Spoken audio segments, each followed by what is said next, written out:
దేవుని పరిశుద్ధ గ్రంథమైన బైబిల్లో నుంచి ఆదికాండము 34వ అధ్యాయము 22వ వచనం నుంచి 24వ వచనం దాకా చదువుకున్నాం.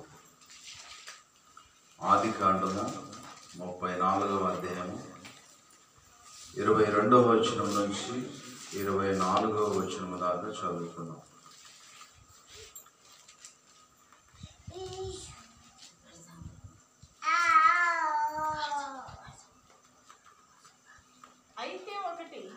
అయితే ఒకటి ఆ మనుషులు సున్నతి పొందనట్లు మనలో ప్రతి పురుషుడు సున్నతి పొందిన ఎడలనే మన మాటకు వారు ఒప్పుకొని మనలో నివసించి ఏక జనముగా నుందురు. వారి మందలు వారి ఆస్తి వారి పశువులన్నీ మన వగును కదా. ఎట్లయినను మనము వారి మాటకు ఒప్పుకుందుము. అప్పుడు వారు మనలో నివసించరనగా హమోరును అతని కుమారుడు షెకెమును చెప్పిన మాట అతని ఊరి గవిని ద్వారా వెళ్ళి వారందరూ వినిరి. అప్పుడు అతని ఊరి గవిని ద్వారా వెళ్ళు వారిలో ప్రతి పురుషుడు సున్నతి పొందెను. ప్రార్థన చేద్దాం. అదేవిధంగా మనము 9వ వచనాన్ని చదువుకున్నాం.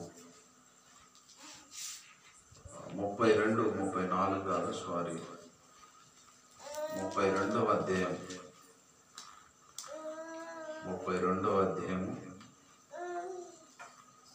22 నుంచి 24 వరకు మనము ఆ రాత్రి అతడు లేచి తన ఇద్దరు భార్యలను తన ఇద్దరు దాసీలను తన 11 మంది పిల్లలను తీసుకొని ఎప్పోకు రేవు దాటిపోయాను. యాకోబు వారిని తీసుకొని ఆ ఏరు దాటించి తనకు కలిగినదంతయు పంపివేశాను. యాకోబు ఒక్కడు మిగిలిపోయాను. ఆ ఒక నరుడు తెల్లవారు వరకు అతనితో పెనుగులాడెను. తాను అతన్ని గెలవకుండుట చూసి తొడగూటి మీద అతనిని కొట్టెను. అప్పుడు అతడు ఆయనతో పెనుగులాడుట వలన యాకోబు తొడ గూడవలసి ఉండెను. ఆయన తెల్లవారుచున్నది గనుక నన్ను పోనిమ్మనగా అతడు నీవు నన్ను ఆశీర్వదించుతనే గాని నిన్ను పోనీయన నేను. ఆయన నీ పేరేమో అని అడగగా అతడు యాకోబు అని చెప్పాను. అప్పుడు ఆయన నువ్వు దేవునితోనూ మనుషులతోనూ పోరాడి గెలిచితివి గనుక ఇక మీదట నీ పేరు ఇజ్రాయేలే గాని యాకోబు అనబడదని చెప్పాను. ప్రార్థన చేద్దాం. మమ్మల్ని మిక్కిలిగా ప్రేమించిన ప్రియా పరలోకపు తండ్రి, నీకు వందనములు, స్తుతులు, స్తోత్రాలు, కృతజ్ఞతాస్తుతులు చెల్లిస్తూ ఉన్నాం. ఈ రాత్రి వేళ సమయంలో నీ పాద సన్నిధిలో మొరపెడుచున్నాం. మా మొరను ఆలకించండి, మాకు ప్రత్యుత్తరం దయచేయండి. ప్రభువా, నీ యొక్క వాక్యాన్ని ధ్యానిస్తూ ఉండగా నీ ఆత్మ సహాయం నాకు అనుగ్రహించండి. నీ ఆత్మతో నన్ను నింపండి. నీ శిలువ చాటున నన్ను మరుగుపరిచి నీ వెళ్ళనిన స్వరము ద్వారా నాతో మాతో అందరితో మాట్లాడి ప్రతి పాపం అనే కాడి నుంచి, ప్రతి శాపం అనే కాడి నుంచి, ప్రతి సాతాను ప్రబంధాస్తాల నుంచి మమ్మల్ని విడిపించి నువ్వు మాత్రమే మహిమ ఘనత ప్రభావములు పొందుకోమని యేసయ్య అతి శ్రేష్టమైన నామంలో స్తుతించి పొంది ఉన్నాం తండ్రి. ఆమేన్. ఆమేన్. క్రీస్తునందు ప్రియమైన సహోదరి సహోదరులారా, మన ప్రభువుడు, మన రక్షకుడు, మన విమోచకుడైనటువంటి యేసుక్రీస్తు ప్రభుల వారి నామంలో మీ అందరికీ కూడా నా శుభాది వందనాలు తెలియచేస్తూ ఉన్నాను. అందరు బాగున్నారు కదమ్మా? దేవునికి మహిమ కలుగునుగాక, దేవునికి స్తుతి కలుగునుగాక. మన అంశం ఏమిటంటే సంపూర్ణ రాత్రి ప్రార్థనలో గడిపిన వారు. మన అంశం పేరు చెప్పండి. సంపూర్ణ రాత్రి ప్రార్థనలో గడిపిన వారు. ఎవరు సంపూర్ణ రాత్రి ప్రార్థనలో గడిపారు? బైబిల్ గ్రంథంలో భక్తులు ఎవరు? అలాంటి అనుభవం కలిగినటువంటి వారు ఎవరు? అలాంటి దేవునితో రాత్రంతా కూడా పెనుగులాడినటువంటి వారు ఎవరు అని మనం ఆలోచన చేస్తే, బైబిల్ గ్రంథంలో చాలా మంది భక్తులు మరి రాత్రంతా కూడా ప్రార్థన చేసినటువంటి వారు ఉన్నారు. అందులో భాగంగా ఒకరు యాకోబు. యాకోబు రాత్రంతా కూడా ప్రార్థన చేస్తూ ఉన్నాడు. ఏ సందర్భంలో ఆయన ప్రార్థన చేస్తున్నాడంటే, మరి 9వ వచనాన్ని అక్కడే అదే అధ్యాయం 9వ వచనాన్ని మనం చూద్దాం. ఆయన ఎక్కడి నుంచి ఎక్కడికి ప్రయాణం చేశాడు. అప్పుడు యాకోబు, నా తండ్రి అయిన అబ్రహాము దేవా, నా తండ్రి అయిన ఇస్సాకు దేవా, నీ దేశమునకు నీ బంధువుల యొద్దకు తిరిగి వెళ్ళుము, నీకు మేలు చేసేదని నాతో చెప్పిన యెహోవా, నీవు నీ సేవకునికి చేసిన సమస్తమైన ఉపకారములను సమస్తమైన సత్యమునకును అపాత్రుడును. ఎట్లనగా నా చేతి కర్రతో మాత్రమే ఈ యోర్దాను దాటి తిని, ఇప్పుడు నేను 2 గుంపులైతిని. నా సహోదరుడైన ఏశావు చేతిలో నుండి దయచేసి నన్ను తప్పించుము. అతడు వచ్చి నా పిల్లలతో తల్లిని నన్ను చంపునేమో అని అతనికి భయపడుచున్నాను. ఎలాంటి సందర్భంలో ఈయన ప్రార్థన చేస్తున్నాడు యాకోబు అంటే, భయముతో ఉన్నప్పుడు ప్రార్థన చేస్తున్నాడు. ఆయన మామ దగ్గరికి వెళ్ళాడు. అక్కడ 14 సంవత్సరాలు కొలువు చేశాడు. 2 భార్యలను చేసుకున్నాడు. 12 మంది పిల్లలు అయ్యారు. సంతానం ఉంది. ఎంతో ఆస్తి సంపాదించుకున్నాడు. అక్కడి నుంచి దేవుడు ఏం చెప్పాడంటే, నీ స్వజనుల దగ్గరకు, నీ దేశంలోనికి వెళ్ళు, నేను గొప్పగా ఆశీర్వదిస్తానని వాగ్దానం ఉంది కదా. నీ అబ్రహాము దేవునితోని, ఇస్సాకు దేవునితోని, నీ తండ్రి అయిన పితరుల అబ్రహాము దేవుడను, ఇస్సాకు దేవుడను, యాకోబు దేవుడను నీకు వాగ్దానం చేశాను. ఆ వాగ్దానాన్ని నేను ఫుల్ఫిల్ చేయాలంటే నువ్వు మళ్ళా నీ స్వదేశంలోనికి వెళ్ళు, నీ సొంత గ్రామానికి వెళ్ళని దేవుడు తెలియచేశాడు. అక్కడి నుండి వాళ్ళ మామ ఇంట్లో నుంచి ఆయన చెప్పజేయకుండా, వాళ్ళ మామకు చెప్పజేయకుండా ప్రయాణం కట్టాడు. ప్రేమైనటువంటి దేవుని బిడ్డలారా, ఎందుకు వాళ్ళ మామకు చెప్పజేయకుండా ప్రయాణం కట్టాడంటే, వాళ్ళ మామ ఆ యాకోబుకున్నటువంటి ఆశీర్వాదములను చూసి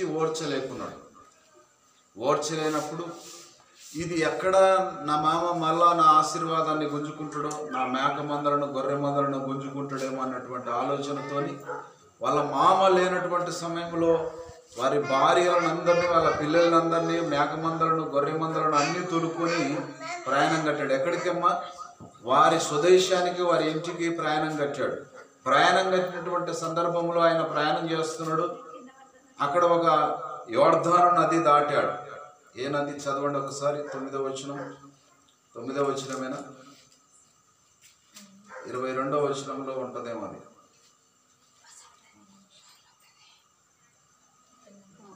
23. యాకోబు వారిని తీసుకొని ఆ ఏరు దాటించిన తమకు కలిగినదంతయు పంపాను. అక్కడ మనము యాకోబు రేవు దాటెను. ఇక్కడ 22వ వచనం నుండి చూస్తే, ఆ రాత్రి అతడు లేచి తన 2 భార్యలను, తన 2 దాసీలను, తన 11 మంది పిల్లలను తీసుకొని యబ్బోకు రేవు అంట. ఏం రేవమ్మా ఇది? యబ్బోకు రేవు. ఆ యబ్బోకు రేవు దాటాడు. దాటిన తర్వాత భార్యలను, పిల్లలను, ఆ మేక మందలను అన్నిటిని కూడా సాగనంపాడు. సాగనంపిన తర్వాత ఒక్కడే మిగిలిపోయాడు. ఆ రాత్రి ఒక్కడే మిగిలిపోయి ఆ రాత్రి అంతా కూడా ఒక స్థలంలో, పెనియేలు అనేటువంటి ఆ స్థలంలో ఆయన ఒక్కడే మిగిలిపోయి ఆ కొండ మీద ఆ రాత్రి అంతా కూడా దేవునితో ప్రార్థన చేస్తున్నాడు. దేవునితో పెనుగులాడుచు ఉన్నాడు. ఎందుకు పెనుగులాడుచున్నాడు, ఎందుకు ప్రార్థన చేస్తున్నాడంటే వాళ్ళన్న ఆయనను చంపుతాడేమో అని. 2 గుంపులైనారు. అంటే 2 అన్నదమ్ముళ్ళు. వారికి పొందక వారి అన్న ఆశీర్వాదములన్నీ కూడా జ్యేష్ఠ భాగం అంతా కూడా గుంజుకున్నాడని ఒకప్పుడు ఆయన యాకోబు భయపడి వాళ్ళ మామ దగ్గరికి పారిపోయాడు. మళ్ళా తిరిగి వాళ్ళ ఇంటికి వస్తూ ఉన్నాడు యాకోబు. అలాంటి సందర్భంలో మా అన్న మళ్ళా నన్ను చంపుతాడేమో, నేను పారిపోయిన వాడిని మళ్ళీ మా ఇంటికి వెళితే మా అన్న మళ్ళా నన్ను చంపుతాడేమన్నటువంటి భయముతోని ముందుగాలుగానే కానుక పంపించాడు. ఏం పంపించాడమ్మా యాకోబు? వాళ్ళ అన్నకు ముందుగాలుగానే కానుక పంపించాడు. ఏ కానుక అంటే కొన్ని అక్కడ మేక మందలు, గొర్రె మందలు అన్నిటిని కూడా ఆయన కానుక పంపించాడు ముందుగానే మనుషులను పెట్టి. కానీ అందులో భాగంగా భార్య, పిల్లల్ని అందరినీ కూడా పంపించిన తర్వాత రాత్రి ఒక్కడే మిగిలిపోయాడంట. ఆ భయముతో మా అన్న ఎక్కడ చంపుతాడో, నా పిల్లల్ని, నా మేక మందల్ని అన్ని దోచుకుంటాడేమో అని చెప్పేసి ఆలోచనతో, భయంతో ఒక్కడే మిగిలిపోయి ప్రార్థన చేస్తూ ఉన్నాడు. రాత్రి అంతా కూడా ప్రార్థన చేస్తూ ఉన్నాడు. రాత్రి అంతా కూడా దేవునితో పెనుగులాడుచు ఉన్నాడు. పెనుగులాడుచున్నటువంటి సమయంలో ఆకాశానికి భూమికి ఒక నిచ్చెన వేయబడింది. దేవదూతలు ఎక్కుతూ దిగుచూ ఉన్నారు, కలగంటూ ఉన్నాడు. దేవునితో పెనుగులాడుచూ ఉన్నాడు. పెనుగులాడడం అంటే ప్రార్థన చేస్తూ ఉన్నాడు. యేసయ్య పాదాలు పట్టుకొని ప్రార్థన చేస్తూ ఉన్నాడు. యేసయ్యతో పోరాడుచున్నాడు, పెనుగులాడుచూ ఉన్నాడు. ప్రియమైన దేవుని బిడ్డలారా గమనించండి. దేవుడు అంటున్న మాట ఏంటంటే 23వ వచనంలో, యాకోబు వారిని తీసుకొని ఆ ఏరు దాటించి తనకు కలిగినదంతయు పంపివేశాను అనే మాట మనం చూస్తున్నాం. కలిగినదంతా కూడా పంపేశాడు. భార్య, పిల్లలను అంతటిని కూడా పంపివేశాడు.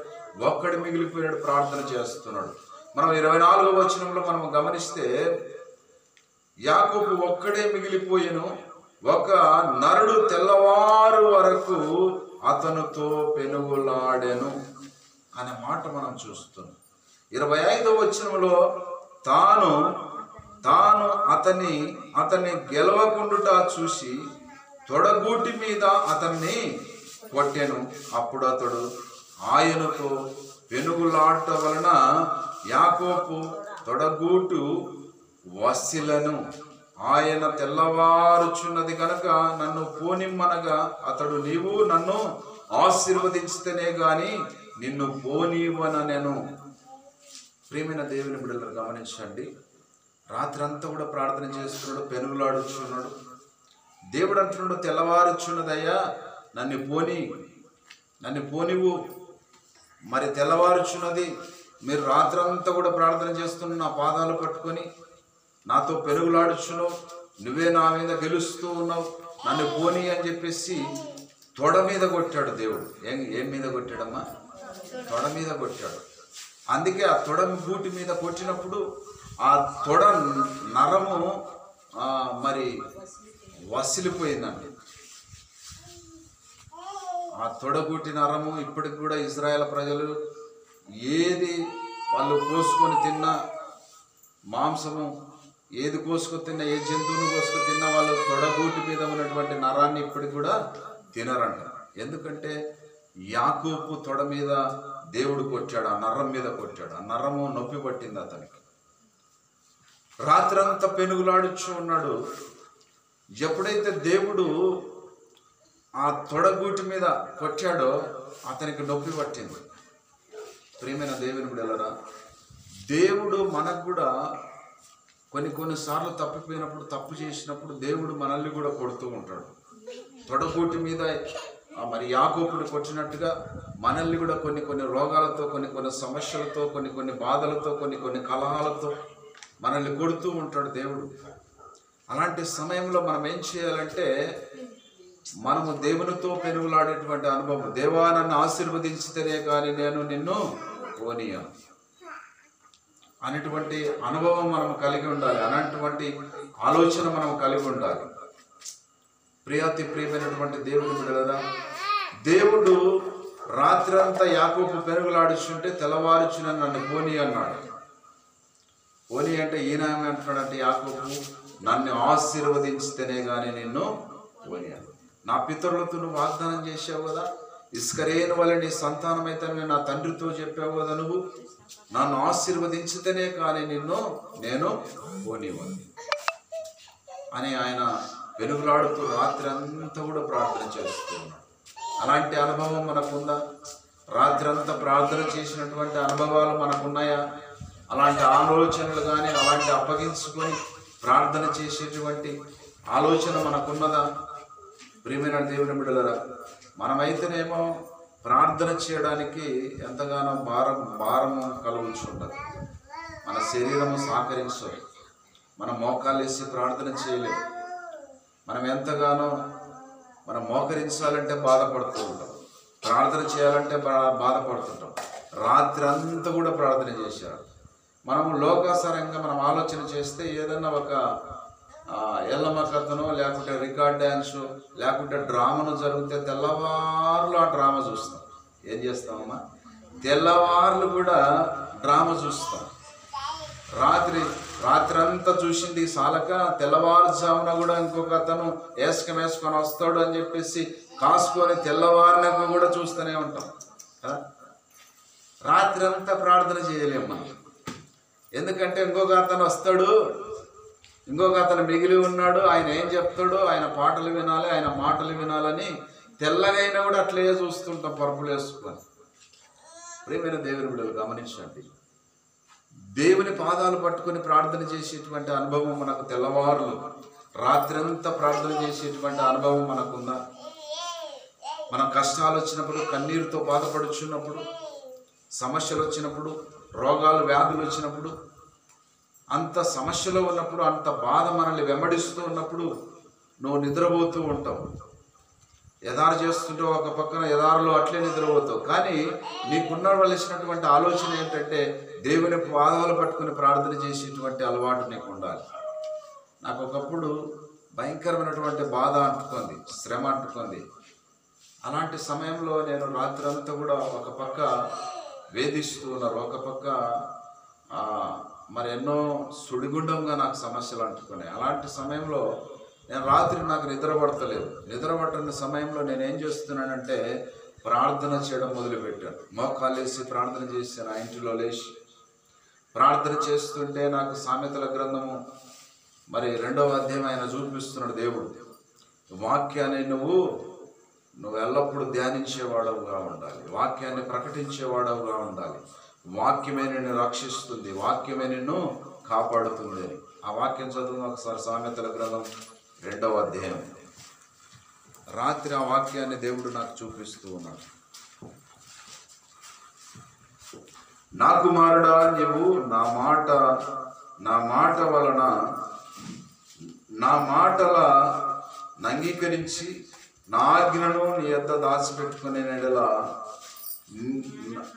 జ్ఞానము నాకు నీ చెవికి హృదయపూర్వకంగా వివేచన అభ్యాసించిన ఎడల, తెలివికై మొరపెట్టిన ఎడల, వివేచనకై మనవి చేసిన ఎడల, వెండిని వెతికినట్టు దాన్ని వెతికిన ఎడల, దాచబడిన ధనమును వెతికినట్లు దాన్ని వెతికిన ఎడల, యెహోవా యందు భయభక్తులు కలిగి ఎండుట ఎట్టిదో నీకు గ్రహించదు.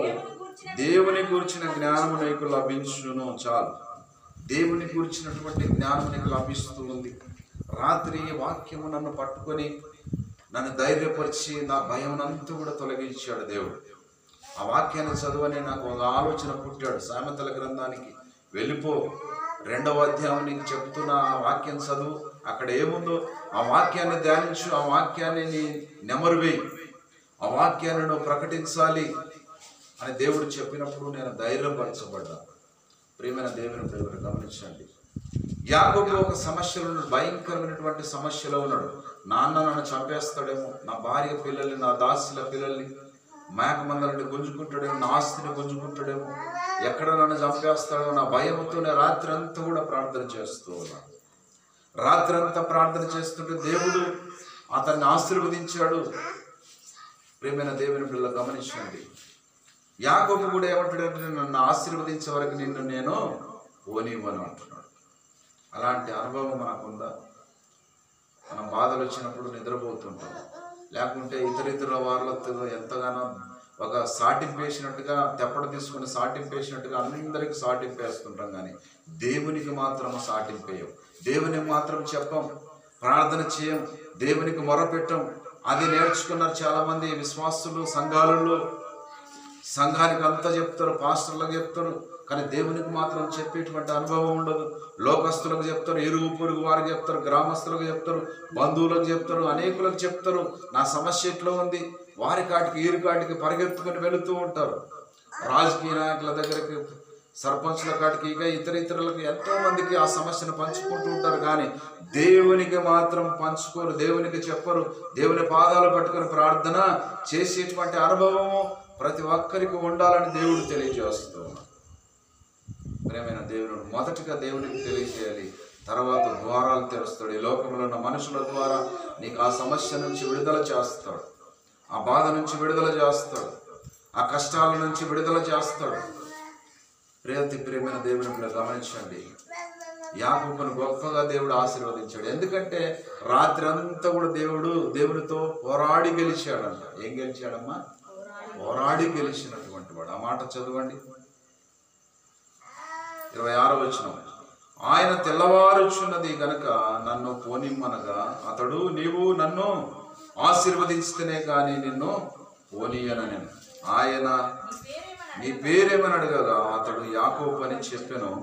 అప్పుడు ఆయన, నీవు దేవునితోనూ మనుషులతోనూ పోరాడి గెలిచితి కనుక ఇక మీదట నీ పేరు ఇజ్రాయేలే కానీ యాకోబు అనబడదని చెప్పాను. అప్పుడు యాకోబు, నీ పేరు దయచేసి నాకు తెలుపమని అన్నాడు. చాలు. ప్రియమైన దేవుని బిడ్డ గమనించండి, పెనుగు అంటే దేవునితో మనుషులతో పోరాడి గెలిచాడంట యాకోబు. ఎవరితోనమ్మా? దేవునితో మనుషులతో పోరాడి గెలిచాడు. ఇక్కడ మనుషులో ఉన్నటువంటి సమస్య సాల్వ్ అయిపోయింది. వాళ్ళన్న చంపుతారన్నటువంటి భయం తొలగించబడింది. వాళ్ళన్న దగ్గరికి సమీపించాడు. వాళ్ళన్న అంటున్నాడు, ఈ కానుక తీసుకుంటే, ఈ కానుక ఎందుకు నాకు? దేవుడు గొప్పగా నన్ను ఆశీర్వదించాడు తమ్ముడు అని చెప్పేసి ఆడరాగానే తమ్ముడిని కౌగిలించుకొని ముద్దు పెట్టాడు అన్న. ఎందుకు అలాగా రాజీపడ్డారు అంటే, ఆ కోపం ఎలాగ తొలగిపోయింది అన్నలో నుంచి అంటే, రాత్రంతా దేవునితో పెనుగులాడాడు, రాత్రంతా కూడా ప్రార్థన చేశాడు, ప్రత్యుత్తరం వచ్చింది. వాళ్ళ అన్నకు కోపం లేకుండా చేసింది ఎవరంటే ఆ దేవాతి దేవుడే. గట్టిగా చెప్పండి కూడా, ప్రైజ్లాడు, హల్లెలూయా. రాత్రంతా ప్రార్థన చేశాడు, దేవుడు ప్రత్యుత్తరం ఇచ్చాడు. వాళ్ళ అన్నకు కోపం లేకుండా చేశాడు, వారికి గొడవ లేకుండా చేశాడు, వాళ్ళకి సమస్య లేకుండా చేశాడు. వాళ్ళిద్దరూ రాజీపరచబడ్డారు. అన్నని ఏమంటున్నాడంటే, ఈ కానుక నాకు ఎందుకు? దేవుడు గొప్పగా నన్ను ఆశీర్వదించాడు, నీది నువ్వు ఉంచుకో అన్నాడు. దయచేసి నీ కటాక్షం నా మీద ఉంచనేమో. ఈ కానుక నేను ఇచ్చింది కాదనకు, ఇది పుచ్చుకో, ఇది పుచ్చుకొని బలవంతంగా వాళ్ళ అన్న చేతులు పెట్టాడు. ఎంత ప్రేమ కలిగిందంటే అక్కడ మనం గమనించాలి. దేవుని పాదాలు పట్టుకొని యాకోబు ప్రార్థన చేశాడు కనుకనే అక్కడ ప్రేమ కుమరించబడింది. దేవుని యొక్క సన్నిధి వాళ్ళు అనుభవించారు, దేవుని యొక్క ప్రేమను కనపరుచుకున్నారు. ప్రియమైన దేవుని బిడ్డలు, నీకు శత్రువులుగా ఎవరున్నారు? ఏ సమస్య ఉంది, ఏ రోగము నిన్ను వేటాడి నిన్ను కుంగదీస్తుంది. అలాంటి సమయాలలో నువ్వు ప్రార్థన రాత్రంతా చేసేటువంటి అనుభవం నీకుందా? అలాంటి కష్టాల గుంట నువ్వు వెలుచున్నప్పుడు, అలాంటి బాధల గుంట నువ్వు వెలుచున్నప్పుడు, అలాంటి సమస్యల గుంట నువ్వు వెలుచున్నప్పుడు నువ్వు రాత్రంతా కూడా ప్రార్థన చేసేటువంటి అనుభవం నీకుందా? నీకు నాకు ఉంటే దేవుడు ఆ బాధల నుంచి తప్పిస్తానంటున్నాడు. ప్రియమైన దేవుని బిడ్డల, రెండవ అంశంగా నిర్గమకాండం. మోషే రాత్రి అంతా కూడా ప్రార్థన చేశాడు. మోషే కూడా రాత్రి అంతా కూడా ప్రార్థన చేసినటువంటి అనుభవాలు ఆయనకున్నాయి. నిర్గమకాండము 34వ అధ్యాయం 28వ వచనం. నిర్గమకాండము 34వ అధ్యాయము. అతడు 40 రేయింబగళ్ళు యెహోవాతో కూడా అక్కడ ఉండెను. అతడు భోజనము చేయలేదు, నీళ్లు త్రాగలేదు. అంతలో ఆయన నిబంధన వాక్యమును అనగా 10 ఆజ్ఞలను ఆ పలకల మీద రాసెను. మోషే సీనాయి కొండ దిగుచుండగా శాసనములు గల 2 పలకలు మోషే చేతిలో ఉండెను. అతడు ఆ కొండ దిగుచుండగా ఆయన అతనితో మాట్లాడుచున్నప్పుడు తన ముఖ చర్మము ప్రకాశించిన సంగతి మోషేకు తెలిసి ఉండలేదు. అహరోను ఇశ్రాయేలందరూ మోషేను చూసినప్పుడు అతని ముఖ చర్మము ప్రకాశించుచున్నను గనుక వారు అతనిని సమీపింప వెరచిరి. మోషే వారిని పిలిచినప్పుడు అహరోను సమాజ ప్రధానులంతా అందరూ తిరిగి వచ్చింది. మోషే వారితో మాట్లాడను. అటు తర్వాత ఇశ్రాయేలందరూ సమీపింపగా సీనాయి కొండ, ఇక్కడి నుంచి చాలా జాగ్రత్తగా గమనిస్తాం. సీనాయి కొండ మీద యెహోవా తనతో చెప్పినది యావత్తును అతడు వారికి ఆజ్ఞాపించెను. మోషే వారితో ఆ మాటలు చెప్పుట చాలించిన తర్వాత తన ముఖం మీద ముసుగు వేసుకుని చాలు. ఇక్కడ మనం గమనించాలి, యాకోబు మోషే రాత్రంతా సీనాయి కొండ మీదకి వెళ్ళాడంట. ఎక్కడికి వెళ్ళాడమ్మా ఆయన? సీనాయి కొండ పర్వతం మీదకి వెళ్ళాడు. మనకు మోషేకున్నటువంటి ఒక స్థలం ఏంటంటే సీనాయి పర్వతం. దేవునితో మాట్లాడాలన్నా, దేవునితో ప్రార్థన చేయాలన్నా ఒక స్థలం ఉంది మోషేకు. మనకు కూడా ఒక పర్సనల్ స్థలం ఉండాలి. ప్రతి దినము దేవునితో మాట్లాడేటువంటి స్థలం ఉండాలి. ఇది సంఘము ఆరాధించుకునేటువంటి స్థలం. దేవునితో ప్రతిదినం మాట్లాడేటువంటి ఒక స్థలము. సీనాయి పర్వతం మీదకి వెళ్ళి దేవునితో మాట్లాడుతున్నాడు యాకోబు. మోషే ప్రార్థన చేస్తూ ఉన్నాడు. నీకుందా? అన్యులు చూడండి, వాళ్ళు ఇల్లు కట్టించినప్పుడు ప్రతి ఒక్క ఇంటిలో కూడా వాళ్ళకు దేవుణ్ణి పూజించేటువంటి ఒక గది ఉంటుంది. నీ ఇంటిలో ఉందా? ప్రార్థన సపరేట్గా నువ్వు చేసుకునేటువంటి ఒక స్థలం నువ్వు ఏర్పాటు చేసుకున్నావా? లేకుంటే ఊరు వెలపట కానీ ఒక స్థలం నీకు ప్రార్థించేటువంటి స్థలం ఉందా? నువ్వు మోకాళ్ళు వేసేటువంటి స్థలం నీకుందా? అలాంటి గది నీకుందా? దేవుడు అడుగుచున్నాడు. మోషేకు ఒక సీనాయి పర్వతం ఉంది. అక్కడ సీనాయి పర్వతం మీదకి వెళ్ళాడు. ఎందుకు వెళ్ళాడు అంటే దేవునితో మాట్లాడడానికి. రాత్రంతా కూడా ప్రార్థన చేస్తున్నాడు. పగలంతా రాత్రంతా అన్నం తినకుండా, నీళ్లు తాగకుండా రాత్రంతా కూడా ప్రార్థన చేస్తూ ఉన్నాడు మోషే. ప్రేమైన దేవుని బిడ్డలకు గమనించండి, అలాంటి అనుభవం మనకు ఉండాలి. ఎంతో మంది, కొన్ని లక్షల మంది సంఘం ఉండేది కాదు. ఒక 10 మంది అయినా మోకాళ్ళు వేసి దేవునితో పెనుగులాడేటువంటి అనుభవం, దేవునితో ప్రార్థన చేసేటువంటి అనుభవం ఉండాలి. వారి ద్వారానే గొప్ప కార్యాలు చేస్తాడు. అందరూ ద్వారా చేయడు దేవుడు. అందరూ అప్పగించుకోలేరు, అందరూ ప్రార్థన చేయలేరు. ఎవరినో ఒకరు దేవుడు ఎన్నుకుంటాడు. వాళ్ళని గొప్పగా ప్రార్థన పరులు అనిపించుకుంటారు. వాళ్ళు ఎవరంటే ప్రార్థన పరులు, ప్రార్థన పరురాలు, ప్రార్థన పరుడు. రాత్రంతా ప్రార్థన చేసేటువంటి అనుభవం ఆ అమ్మకుంది, అతనికి ఉంది. అతడు దేవునితో పోరాడుతాడు, మనుషులతో పోరాడి గెలిచినటువంటి వాడు అనేటువంటి అనుభవం యాకోబుకు కలిగినటువంటి సాక్ష్యం నీకుందా? మోషే దేవునితో సీనాయి పర్వతం మీదకి ఒక స్థలం ఉంది అతనికి. ఆయన దేవునితో మాట్లాడేటువంటి కొండ మీదకి వెళ్ళాడు. ఆ కొండ మీద దేవునితో మాట్లాడుతున్నాడు, ప్రార్థన చేస్తున్నాడు. రాత్రి అంతా కూడా ప్రార్థన చేస్తున్నాడు. 10 ఆజ్ఞలు కావాలి. ఇశ్రాయేలు ప్రజలు ఎలాగ జీవించాలి, ఎలాగ బ్రతకాలి, ఎలాగ దేవుని యందు భయభక్తులు కలిగి ఉండాలి అనేటువంటి ఆజ్ఞలు, 10 ఆజ్ఞలు దేవుని నుంచి పొందుకొని ఆ ఇశ్రాయేలు ప్రజలకు ఆ ఆజ్ఞల పలకలను ఇస్తూ ఉన్నాడు. రాత్రంతా ఇలాగ నాతో దేవుడు మాట్లాడాడు, మీకు ఒక 10 ఆజ్ఞలు పెట్టాడు, ఈ ఆజ్ఞల ప్రకారంగా మీరు బ్రతకాలని దేవుడు ఇచ్చినటువంటి ఆజ్ఞలను ఇజ్రాయెల్ ప్రజలకు పంచుతూ ఉన్నాడు. ఆ మాటలను పంచుతున్నాడు. ఆ పలకల మీద రాసినటువంటి ఆజ్ఞలను ఇజ్రాయెల్ ప్రజలకు అంతా కూడా బోధించాడు. ప్రియమైన దేవుని బిడ్డలారా, ఒక సేవకుడు, ఒక ప్రవక్త రాత్రంతా కూడా పెనుగులాడేటువంటి అనుభవం ఉండాలి. ఒక సేవకునికి రాత్రంతా కూడా ప్రార్థన చేసేటువంటి అనుభవం ఉండాలి. సంఘానికి బోధించేటువంటి సమర్థుడిగా ఉండాలి. చాలామంది సంఘాలలో పాస్టర్లు సరిగ్గా బోధించలేరు, సరిగ్గా వాక్యం చెప్పలేరు.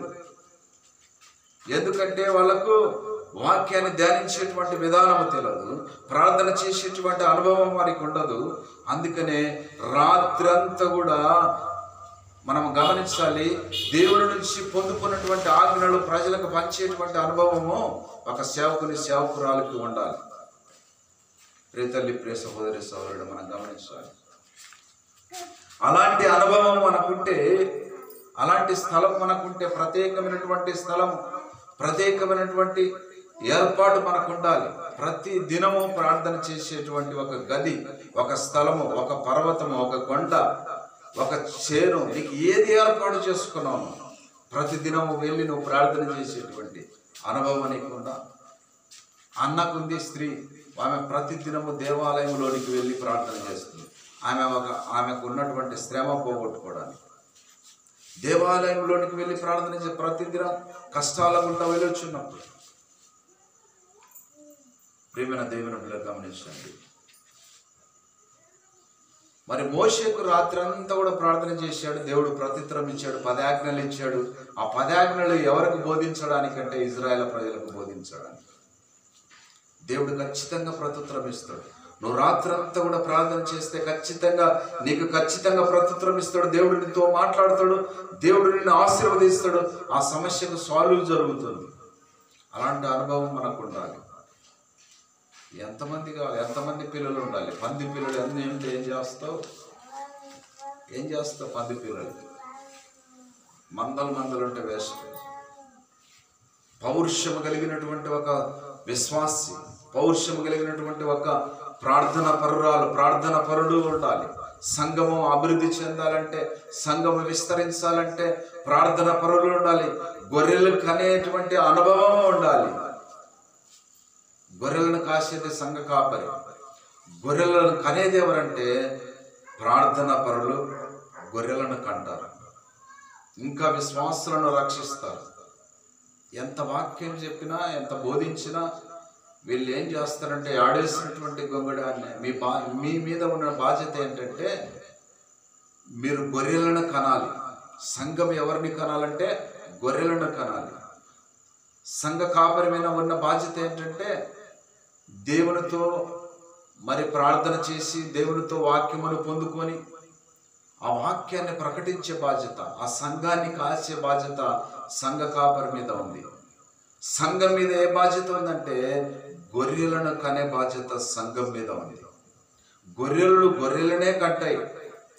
సంఘాన్ని దేవుడు ఏమంటుంటే గొర్రెలు అంటున్నాడు. ప్రేమైన దేవుని బిడ్డలు గమనించండి. మరొక విశ్వాసిని రక్షించేటువంటి విధానం నీలో ఉండాలి. అలాంటి విశ్వాసం, అలాంటి ప్రార్థన అనుభవం నీకు ఉండాలి. నీ ఇరుగు పొరుగు వారిని తొలకొచ్చే బాధ్యత, నీ ఇరుగు పొరుగు వారిని రక్షణలోనికి నడిపించే బాధ్యత నీ మీద, సంఘం మీద దేవుడు ఉంచాడు. సంఘం విస్తరించాలంటే ప్రార్థనా పరులు సంఘములో ఉండాలి. ప్రార్థనా పరులు సంఘములో లేవాలి. అలాంటి స్త్రీలు లేవాలి, అలాంటి ప్రార్థనా భక్తులు లేవాలి సంఘములో. అలాగా ఉంటేనే సంఘము అభివృద్ధి చెందుతుంటుంది. దినదినము నూతన ఆత్మలు చేర్చబడుతూ ఉంటాయి. ప్రియ తల్లి, ప్రియ సహోదరి సహోదరుడు గమనించండి. రాత్రి అంతా కూడా మోషే ప్రార్థన చేశాడు, ప్రత్యుత్తరం ఇచ్చాడు. దేవుడు వారిని దీవించాడు, ఆశీర్వదించాడు. అదేవిధంగా మనం గమనించాలి. 3వ అంశంగా దానియేలు గ్రంథం 6వ అధ్యాయం 3వ అంశంగా నేను ఇదొక అంశాన్ని చెప్పి నేను ముగిస్తాను. దానియేలు గ్రంథం 6వ అధ్యాయంలోనికి వెళ్ళిపోదాం. దానియేలు యొక్క జీవితాన్ని మనం చూసుకున్నాం. 6వ అధ్యాయం 16వ వచనాన్ని చదువుకున్నాం. 24 వరకు 16వ వచనం. అంతటా రాజు ఆజ్ఞ ఇవ్వగా బండ్రోతులను దానియేలును పట్టుకొని పోయి సింహముల గుహలో పడద్రోయగా రాజు, నీవు అనుదినము తప్పక సేవించుచున్న నీ దేవుడైన యెహోవా నిన్ను రక్షించునని దానియేలుతో చెప్పెను. వారు ఒక రాయి తీసుకొని వచ్చి ఆ గుహ ద్వారము వేసి దాన్ని మూసి, మరియు దానియేలును గూర్చి రాజు యొక్క తీర్మానమును మానునేమో అని రాజు ముద్రను, అతని అధికారుల ముద్రను దాన్ని ముద్రించి అంతటా రాజు తన నగరుకు వెళ్ళి ఆ రాత్రి అంతా కూడా ఉపవాసం ఉండి నాట్య వాద్యములను జరగనీయలేదు. అతనికి నిద్ర పట్టలేదు. తెల్లవారుజామున రాజు వేగిరమే లేచి సింహము గుహ దగ్గరకు త్వరపడి పోయెను. అతడు గుహ దగ్గరకు రాగానే దుఃఖస్వరముతో దానియేలును పిలిచి, జీవము గల దేవుని సేవకుడైన దానియేలు, నిత్యము నీవు సేవించుచున్న నీ దేవుడు నిన్ను రక్షింపగలిగనా అని అతనిని అడిగెను. అందుకు దానియేలు, రాజు చిరకాలము జీవించునుగాక, నేను ఆ దేవుని దృష్టికి నిర్దోషినిగా కనపడితిని గనుక ఆయన తన దూత నంపించి సింహములు నాకు ఏ హాని చేయకుండా వాటి నోళ్ళు మూయించెను. రాజా, నీ దృష్టికి నేను నేరము చేసిన వాడును కాను కదా అని అనేను. చాలు. ఇక్కడ మనం గమనించాలి, దానియేలుకు అందరూ పగబట్టారు. ఒక రాజు ఉన్నాడు, ఆ రాజు కింద పనిచేసేవారు ఉన్నారు. ఆ కింది పనిచేసేటువంటి వారందరూ పగబట్టారు. ప్రియమైన దేవుని బిడ్డలారా గమనించండి, పగబట్టి ఏం చేశారంటే ఒక ఆజ్ఞను రిలీజ్ చేశారు. నువ్వు చెప్పిన దేవునికి మాత్రమే ప్రార్థన చేయాలి, వారి వారి దేవుళ్ళకు ప్రార్థన చేయకూడదని ఒక ఆజ్ఞను రిలీజ్ చేశారు, ముద్ర వేశారు. అలాంటి సమయంలో దానియేలుకున్నటువంటి అనుభవం ఏమిటంటే, ప్రతి దినము ఆయన ఇంటి మీది మేడగది మీదకి వెళ్ళి ఒక కిటికీ తీర్చుకొని ఆ యెరూషలేము తట్టు చూస్తూ ప్రార్థన చేసేటువంటి ప్రతి దినము అనుభవం ఉంది ఆయన. అలాంటి అనుభవాన్ని ప్రతి దినము ఆయన యథావిధిగా ఏ సమయానికైతే వెళ్ళి ప్రార్థన చేస్తున్నాడో ఆ యథావిధిగా ప్రార్థన చేస్తున్నాడు. కానీ వారందరూ చూసినటువంటి వారు, అయ్యా నీ ఆజ్ఞను అతిక్రమించాడు, నీ మాట వినడం లేదు, నువ్వు చెప్పావు కదా ఎవరైతే ప్రార్థన చేస్తారో వారి దేవుళ్ళకు వారిని తీసుకొచ్చి నువ్వు సింహం బోన్లో వేస్తానని చెప్పావు కదా అని చెప్పేసి ఆ రాజుకు తెలియజేసినప్పుడు, రాజుకు ఇష్టం లేదు దానియేలును సింహం బోన్లో వేయాలని కానీ దానియేలును చంపేయాలని కానీ రాజుకు ఇష్టం లేదు. రాజుకు ఎందుకు ఇష్టం లేదంటే, దానియేలు మంచి భక్తిపరుడు, ఆయన నీతిపరుడు, నిందారహితుడు, ఎలాంటి పాపం చేయనటువంటి వాడు. వీళ్ళే పగబట్టి నన్ను మాట ఒప్పించారు, ఎందుకంటే తప్పని పరిస్థితుల్లో అలాంటి ఆజ్ఞ రిలీజ్ చేయాల్సి వచ్చిందని చెప్పేసి రాజు ఆయనకు మంచి దుఃఖంతో ఉన్నాడు, బాధతో ఉన్నాడు రాజు. అలాంటి బాధలో మరి రాజు దగ్గరికి ఆజ్ఞ తెచ్చినప్పుడు దానియేలుకు రాజుకు దానియేలు విషయం తెలియజేసినప్పుడు, సరే దానియేలును తొలుకొని రండి అని చెప్పేసి తొలుకొని వచ్చినప్పుడు ఆ దానియేలును సింహం బోనులో రాజు ఏపించాడు. ఏపించినప్పుడు వేసేటప్పుడు ఒక మాట అంటున్నాడు, దానియేలు అనుదినము నువ్వు సేవించుతున్న నీ జీవం కలిగిన దేవుడు నిన్ను రక్షిస్తాడు అని చెప్పేసి ఆ సింహం బోన్లో వేసారు. ఆ సింహం బోనికి ఒక పెద్ద బండ దొబ్బారు, ఆ రంధ్రానికి బయటకు రాకుండా కంచె వేశారు. వేసిన తర్వాత ఆయన ప్రార్థన మొదలుపెట్టాడు. ఏం మొదలుపెట్టాడమ్మా దానియేలు? ఆయనకు ప్రార్థన చేసేటువంటి అలవాటు ఉంది, ప్రార్థన పరుడు ఆయన దానియేలు. ప్రతి దినము ప్రార్థన చేసేటువంటి అలవాటు. ఆ కష్టాలలో ఆ నష్టాలలో ఎలాంటి భయంకరమైనటువంటి సమస్య ఉన్నా కూడా ఆయన ప్రార్థన చేస్తాడు. అలాంటి సమయంలో సింహము బోన్లోనికి వెళ్ళిపోయాడు, పడేశారు. వెంటనే ప్రార్థన మొదలుపెట్టాడు. దేవుడు ప్రత్యుత్తరం ఇచ్చాడు. పరలోకం నుంచి దేవదూతను పంపించాడు. ఆ సింహాలన్నిటిని కూడా నోళ్ళు మోపించాడు. ఏ హాని చేయకుండా సింహాలు ఏమైపోయాయంటే మౌనమైపోయాయి. అవి కూడా మోకాలేసి ఏమేసాయమ్మా? దానియేలుతో పాటు సింహాలు కూడా మోకాలేసి మౌనం పాటిస్తుంది. ఎంత గొప్ప కార్యం అండి! ఎంత గొప్ప విశేషం జరుగుతుంది అక్కడ.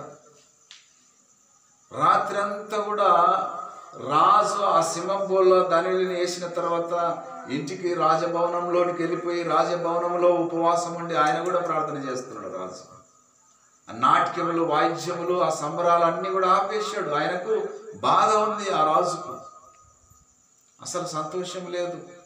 ఆ సింహం బోన్లో ఆ దానిని వేసిన తర్వాత సంతోషం లేదు, సమాధానం లేదు. ఉపవాస ప్రార్థన ప్రకటించాడు. ప్రార్థన చేస్తుంది. రే తల్లి, తెల్లవారుజామున రాజుకి నిద్ర పట్టలేదు. తెల్లవారుజామున పరుగున ఆ సింహం బోన్ల దగ్గరికి వచ్చాడు.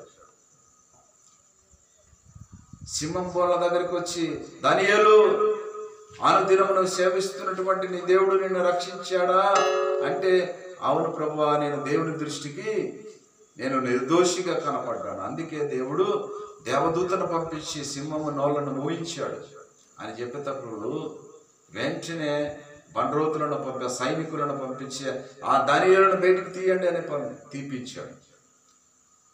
ఎవరైతే ఆయన మీద, దానియేలు మీద పగబట్టారో ఆ వారిని అందరినీ పిలిపించాడు. ఆ రాజు ఏం చేశాడు? నెక్స్ట్ జరిగే సంభాషణ, నెక్స్ట్ జరిగే కార్యక్రమం ఏమిటంటే, ఆ దానియేలు మీద మీరు పగబట్టారు కదా, సింహం బోన్లో వేయించారు కదా, వారినందరినీ తోడుకొని రండి. వారి భార్యలను, వాళ్ళ పిల్లలను, వాళ్ళ ఆస్తులను, వాళ్ళ యొక్క మేకమందలను, గొర్రెలను అందరినీ తీసుకొని రండి అని తీసి ఆ సింహం బోన్లను వాళ్ళని పాడేపించాడు రాజు. ఆ అడుగులలోకి వెళ్ళక ముందుకే వాళ్ళని ఎముకలతో సహా తిని పిండి చేసాయి సింహాలు. భార్య పిల్లల్ని అన్నిటిని కూడా ఆ సింహాలు ఏం చేసాయంటే, వేస్తే వెంటనే మనిషి వాసన చూస్తే సింహాలు ఏం చేస్తాయంటే పిండి చేస్తాయి. ఎముకలతో సహా తిని పేరుకి పిండి చేస్తాయి. జంతువు కానీ మనుషులు కానీ ఆ సింహాలకు కనపడితే ఖచ్చితంగా అవి తినేస్తాయి మనల్ని. వెంటనే ఆ రాజు ఎప్పుడైతే ఆజ్ఞించాడో వాళ్ళందరినీ దాంట్లో పాడేశారు. వాళ్ళు తినివేసే ఆ సింహాలు పిండి చేసి ఎముకలతో సహా నమిలి వేసే. ప్రియ తల్లి, ప్రియ సహోదరి, సహోదరుడు, మనం గమనించాలి. ఏదైతే వ్యతిరేకంగా, ఎవరైతే వ్యతిరేకంగా ఉన్నారో, ఎవరైతే నీకు హాని చేయాలనుకుంటున్నారో, నువ్వు ప్రార్థన చేయి. వాళ్ళ కొరకు వాళ్ళ పేర్లు పెట్టి నువ్వు ప్రార్థన చేయి. దేవుడు వాళ్ళ ఎముకలను ఈడుస్తాడు. దేవుడు వాళ్ళ ఎముకలను నుసి చేస్తాడు. దేవుడు అలాంటి అనుభవం నీకుందా? నీకు శత్రుత్వంగా ఎవరు నిలబడినారు? శత్రువుగా నిలబడినటువంటి ఆయుధం ఏది కూడా వర్ధిల్లదు అని దేవుడు తెలియజేస్తున్నాడు. నువ్వు ప్రార్థన చేయకనే నీకు దేవుడు కార్యం చేయకపోతున్నాడు. నువ్వు ప్రార్థన చేయకనే నీకు విజయం రాకపోతుంది. ప్రియ తల్లి, ప్రియ సహోదరి, సహోదరుడా, ఇలాంటి అనుభవాలు నాకు ఎన్నో ఎదురైనప్పుడు నేను ప్రార్థన చేశాను. ఎవరైతే నాకు వ్యతిరేకులుగా ఉన్నారో, ఎవరైతే నన్ను అడ్డుకుంటున్నారో, ఎవరైతే దేవుని సేవకు అడ్డుపడుతున్నారో, నేను ప్రార్థన చేశాను. ప్రార్థన చేసినప్పుడు దేవుడు ఖచ్చితంగా అడ్డాన్ని తొలగిస్తాడు, వారికి బుద్ధి చెప్తాడు. ప్రియ తల్లి, ప్రియ సహోదరి, సహోదరుడా, గమనించు. నీకు ఎవరైనా సరే, నీ ఎట్టి సమస్య అయినా, ఎట్టి రోగమైనా, ఎట్టి బాధ అయినా, నువ్వు ప్రార్థన చేసే రాత్రి అంతా ప్రార్థన చేసే అనుభవం నీకుందా? దానియేలుకు ఉంది. దానియేలు గొప్ప కార్యమును పొందుకున్నాడు. గొప్ప కార్యం దేవుడు ఆయన పట్ల చేశాడు. ఆయన సింహాల బారి నుంచి తప్పించాడు. అలాంటి బాధ నుంచి నేను తప్పించాలంటే నువ్వు రాత్రి అంతా, నేను రాత్రి అంతా ప్రార్థన చేసేటువంటి ప్రార్థనా పరులముగా ఉందుముగాక. ఆమేన్. ప్రార్థన చేద్దాం. అందరూ మోకరించండి.